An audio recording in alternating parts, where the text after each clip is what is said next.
اجيال كتير ما شافتش الزمالك والشرقيه بيلعبوا بعض، لان اخر مره نزل فيها الشرقيه من الدوري الممتاز كانت من 16 سنه. ولو حبيت افكركم بلقاءات الزمالك والشرقيه، اكيد الزملكاويه القراري هيكونوا فاكرين جونين جابهم 2 لعيبه محدش يقدر ينساهم. اولهم الموهوب محمد صبري، واحد من احرف وامتع اللعيبه اللي جم في تاريخ الزمالك والكره المصريه، بس ما اخدش حقه اللي يستحقه سواء هو لاعب او بعد ما اعتزل. والتاني احمد الكاس، نوع تاني من الموهوبين اللي ما شافش الكاس فاتوا كتير برضه. الزمالك بيبدأ ب6 تغييرات عن مباراة الإنتاج، لزوم الإيقافات والإصابات والذي منه. الشناوي لحراسة المرمى، أسامة إبراهيم، 2 مساكين شوقي السعيد وأحمد دودار، على شمالهم محمد ناصر. في نص الملعب إبراهيم صلاح ارتكاز، قصاده 2 ريكو ومعروف. 3 في الهجوم محمد إبراهيم ورفعت، تحت مهاجم قاعد بالعافية ومش عايز يمشي ولا عايز يخس، مايوكا.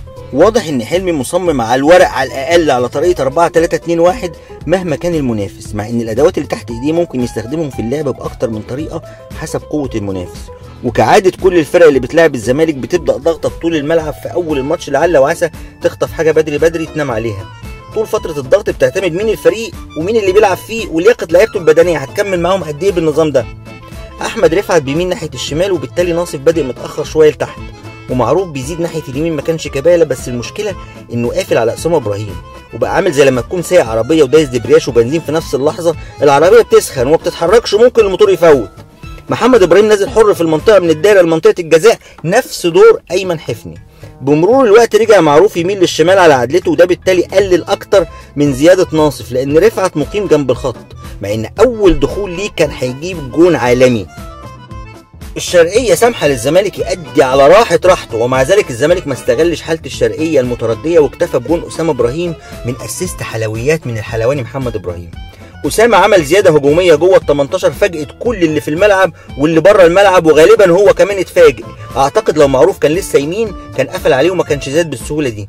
فريق بمستوى الشرقيه النهارده ومباراه وان سايد جيم، فرصه للعيبه كتير تتصيط، ومع ذلك ما ظهروش الشوط الاول، اولهم ابراهيم صلاح وريكو. مايوكا بمستواه ده له حق يرفض فسخ تعاقده مع الزمالك بالتراضي، لانه هيلاقي فين فريق يتعاقد معاه بوزنه ومستواه ده، فقال لك اديني قاعد واكل شارب نايم عند الناس الطيبه دي.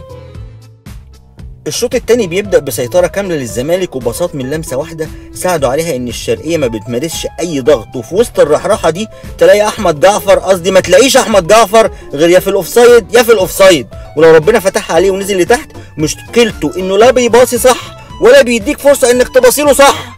لو الكلام اللي بيتقال صح وباسم هيطلع اعاره في يناير والزمالك كمل الموسم بجعفر ومايوكا وما اشتراش مهاجم محلي او افريقي محترم، هتبقى مأساة هجوميه تتناقلها الاجيال. الملاحظ في الشوط الثاني هو تعليمات حلمي لريكو بالزياده هو ومعروف باستمرار لزياده الضغط الهجومي، وسابوا ابراهيم صلاح على الدايره لوحده، والصراحه العمليه مش مستاهله اكتر من كده.